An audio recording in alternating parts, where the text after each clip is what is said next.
Gritei o teu nome ao vento. Gritei o teu nome ao vento do lado de cá do rio. O vento fugiu com ele, me deixou mudo e vazio. Volte aqui, ladrão de nomes. Não falei, seria em vão. Por dentro da tarde escura, perdi teu nome e a razão. O vento levou teu nome, roubou de minha lembrança, tuas sílabas preciosas, joias de minha esperança. Nada ficou na memória do teu nome arrebatado, pelo vento impertinente que não se fez de rogado. Eram águas tormentosas que não se pode atravessar, sem ponte, sem balsa, nada, a não ser a voz e o ar. Gritei teu nome ao vento para ver se te alcançava, do outro lado do rio, que a ti de mim separava. Mas roubou teu nome o vento, do lado de cá fiquei, baixando os olhos inúteis, essas mãos que não te dei.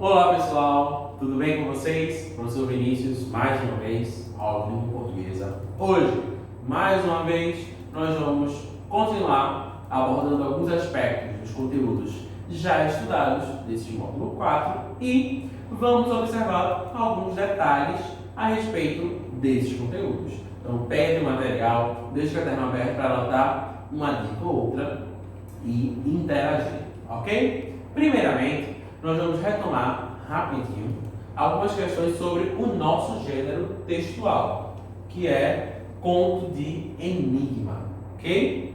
Então, vamos observar aí a respeito do conto de enigma.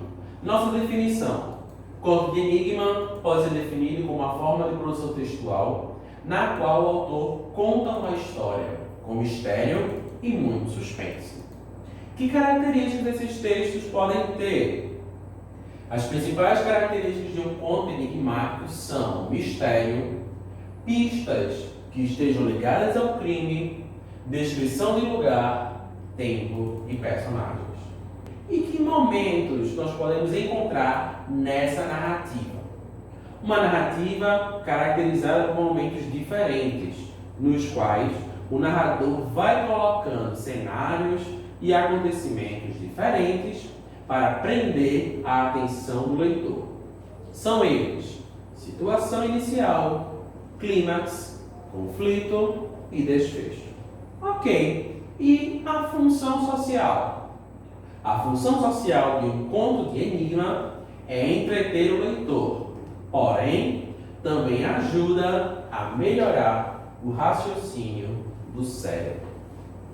Muito bem, depois aí dessas informações, dessas características, do nosso gênero, conto de enigma, nós agora vamos relembrar algumas dicas, alguns detalhes sobre o nosso conteúdo. Estrutura de palavras, formação de palavras e o uso dos hífens. Vamos observar? Se liga aqui agora nessa informação.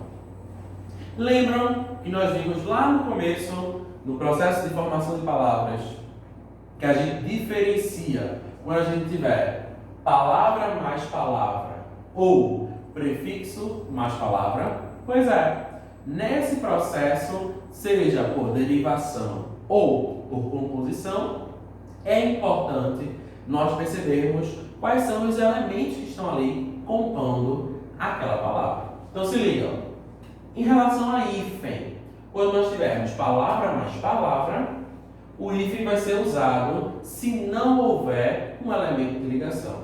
Nesse caso aqui, nós estamos falando de preposições. Observe, guarda-chuva. Duas palavras sem nenhum elemento. Então, o hífen está aqui no meio. Agora, pé de moleque. Pé de moleque não tem hífen. Por quê? Já tem a preposição de no meio. Então, pé de moleque. Não precisa de hífen. Olha agora, pão duro. Pão duro. Duas palavras, não tem nada para ligar, então a gente usa sim o hífen. Agora olha embaixo, ponto e vírgula. Ponto e vírgula. Percebeu a informação? A palavra está servindo aí para juntar, no caso aqui é conjunção e. Se existe esse elemento, então a gente não usa o hífen. Se liga nessa dica que é bem interessante.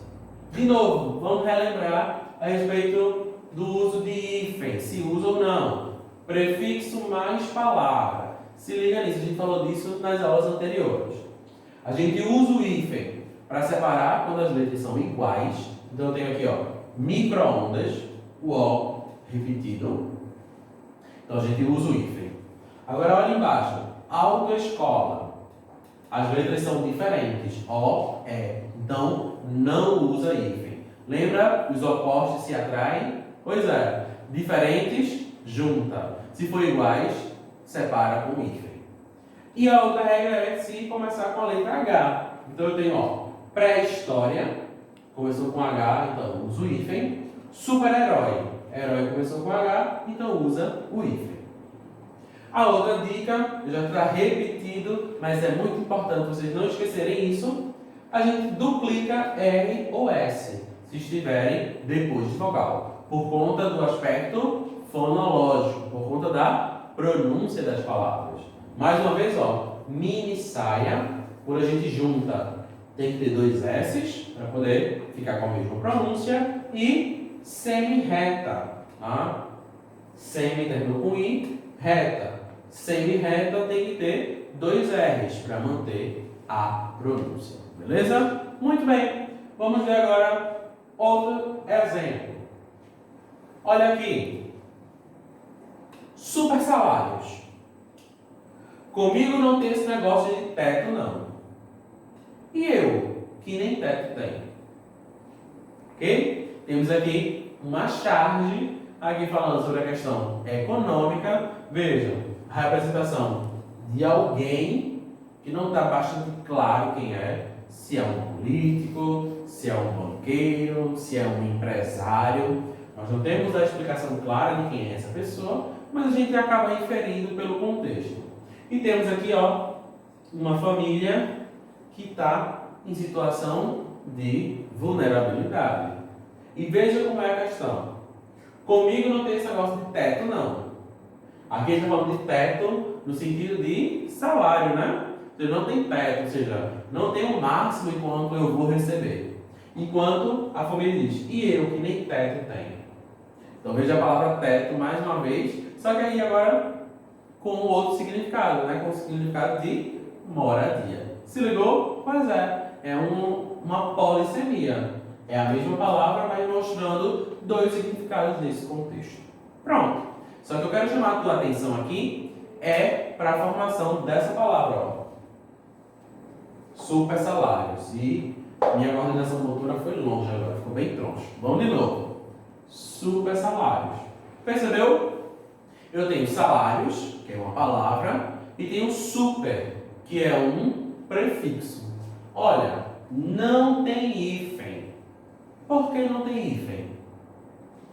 Exatamente. Ó, super terminou em R, salários começou em S.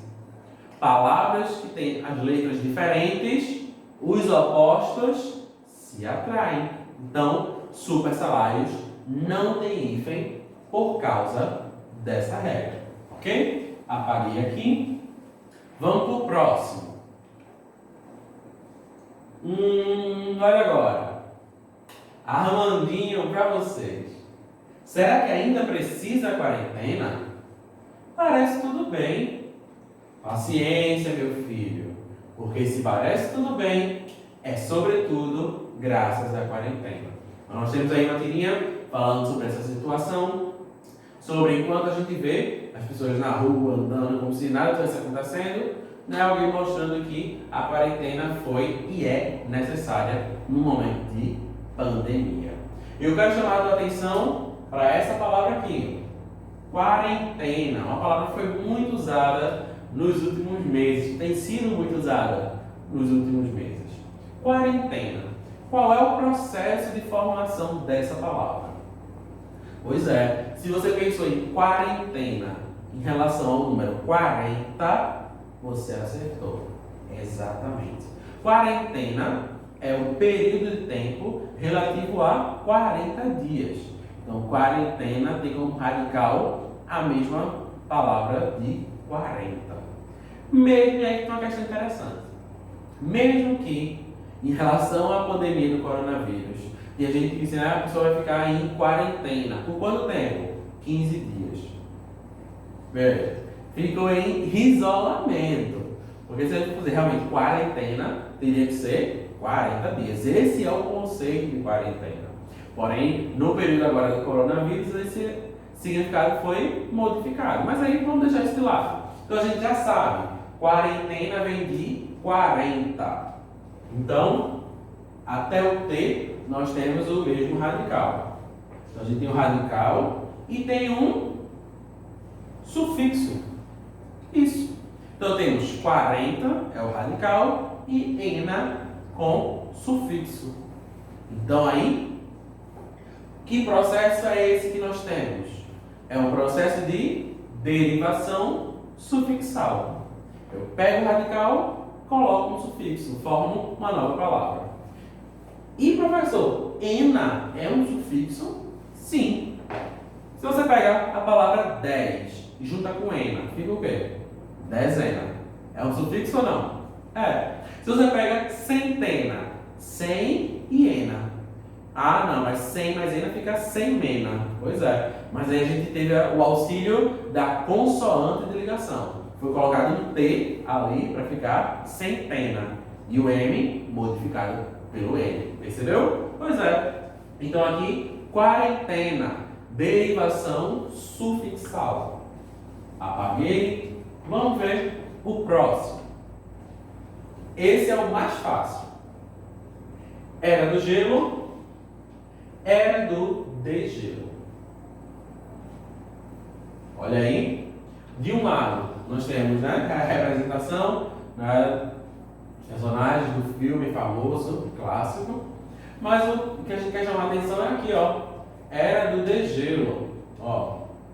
Fábricas, cidades, aquecimento e, ó, aqui na geleira sendo transformadas, destruídas, enfim. Em relação à mensagem está bastante clara, não precisa explicar.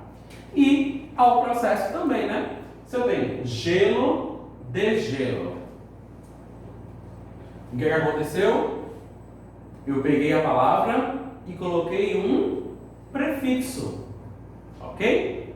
Gelo, degelo. Então isso aqui é uma derivação prefixal. Eu acrescentei um prefixo na palavra que eu já tinha. Veja como é interessante. É a mesma expressão, só mudei o prefixo e mudou o sentido daquilo que queria ser dito. Então, se liga, o processo de formação de palavras é muito importante. Vamos ver mais um. Esse aqui eu fiz questão de trazer porque é um dos exemplos que eu mais gosto em trabalhar em formação de palavras. Ó, war, petróleo latino. Estamos aqui, né? Obviamente é uma charge, uma representação, seria, né? Presidente dos Estados Unidos, Donald Trump. Ó, a América Latina, por isso que é petróleo latino. E ó, barris de petróleo, né, soldados, ó, tanque de guerra, o Brasil aqui. Então veja, qual é a mensagem que está sendo passada, né? War, guerra, em inglês, é uma guerra pelo petróleo, veja, uma guerra para quem é o dono, para quem vai ser o proprietário, para quem vai usufruir do petróleo, né? Veja que é uma charge bastante sugestiva. Se vocês lembrarem, na nossa aula que tivemos com a temática do sarau, lembra que Monteiro Lobato era defensor do petróleo? O petróleo é nosso? Pois é. Olha aqui a situação que está sendo representada nessa charge. Mas eu não quero só falar desse contexto social, não. Eu quero falar dessa palavra aqui, ó. Petróleo. É uma palavra muito interessante do ponto de vista de formação de palavras e é uma palavra que até hoje, gera confusão com os gramáticos. Sabia? Muitos gramáticos ainda discutem qual seria a formação exata, a formação correta para essa palavra. Tem gente que volta mais para uma, tem gente que volta mais para outra. Vou mostrar para vocês. Vou até escrever aqui para mostrar. Ó. Petróleo. Se a gente pega essa palavra, a gente teria aqui logo duas formações.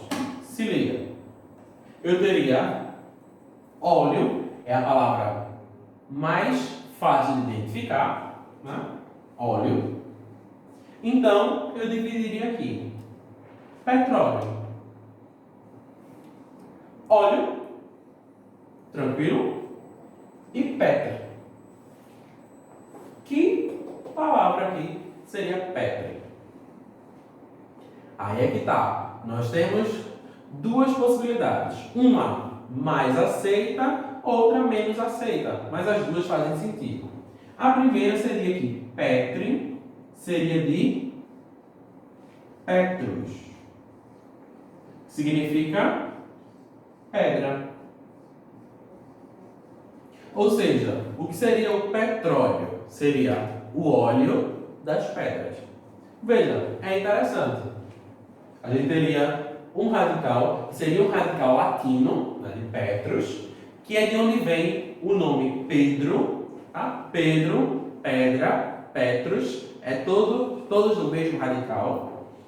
Então, o petróleo seria o óleo das pedras. Por esse lado, é bem interessante. Só que existe ainda uma outra versão, tá? Vou botar aqui, ó. Essa aqui seria a versão 1. Essa daqui seria a versão 2. Seria óleo. E petro seria de preto. Então, o que seria o petróleo? Seria o óleo preto. E aí, o que é que teria acontecido? Haveria uma mudança fonética. O R da primeira sílaba, de preto, teria passado para a segunda sílaba, formando aí petro, de petróleo. Veja que interessante.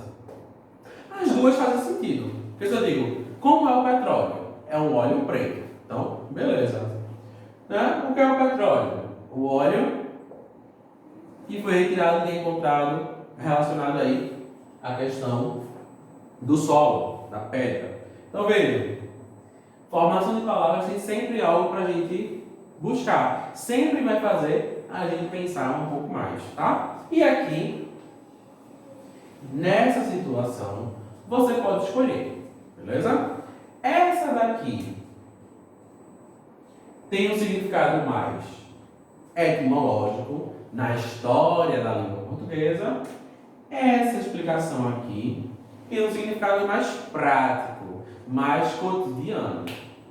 As duas são possíveis. Tem gente que não aceita, tá, isso aqui, dizer, não, é muito complicado ter a troca da letra, da sílaba e tal. Mas enfim, nós sabemos que a história da nossa língua é uma história evolutiva. As palavras vão sendo modificadas ao longo do tempo. Então, independente se você gostou mais da 1 ou da 2, tanto faz, é um processo interessante. E qual é a questão aqui? Independente, agora é quando a gente chega na classificação, independente de ser 1 ou 2, o processo de formação de palavras é o mesmo, percebeu? Se eu pego aqui, ó, Petrus e óleo, e junto, são duas palavras que eu juntei. As duas ficarem iguais? Não. Então é composição por aglutinação. Agora, se eu ligo aqui, ó, preto e óleo, se eu junto as duas, ficou com a escrita igual? Não. Então é composição por aglutinação. Percebeu onde é que tudo faz sentido? Independente da justificativa que você quiser. O processo de formação de palavras é o mesmo. Composição por aglutinação. Beleza? Vou apagar aqui. Então vamos continuar com os nossos exemplos. Olha agora. Esse politicamente correto é muito chato. Chato para quem? Cara pálida. Nós temos aqui, ó, né? Armandinho e seu amigo discutindo sobre o que é ser, o que é ter politicamente correto. Mas temos aqui agora, ó, a representação de várias pessoas, de vários segmentos, aí representação mesmo, tá? Indígena, negros, pessoas com necessidades especiais e politicamente correto. É chato para quem? Para você que não tem nenhuma dessas questões envolvidas, você está tranquilo. Mas quem precisa, mas quem está em situação, né, de necessidade, ou quem enfrenta preconceitos por determinada questão, será que realmente é chato? Então veja, temos um debate bastante curioso aqui, um debate social bem ferrenho em uma simples tirinha. E eu quero chamar a tua atenção para duas palavras. Primeiro aqui, ó, politicamente, e depois cara pálida. Observe, politicamente vem de política. Então, política é a palavra, mente é o sufixo. Palavra mais sufixo. Derivação sufixal. E aqui, ó, cara pálida. Cara e pálida. Duas palavras que foram unidas em uma só. Cara, substantivo, pálida é um adjetivo.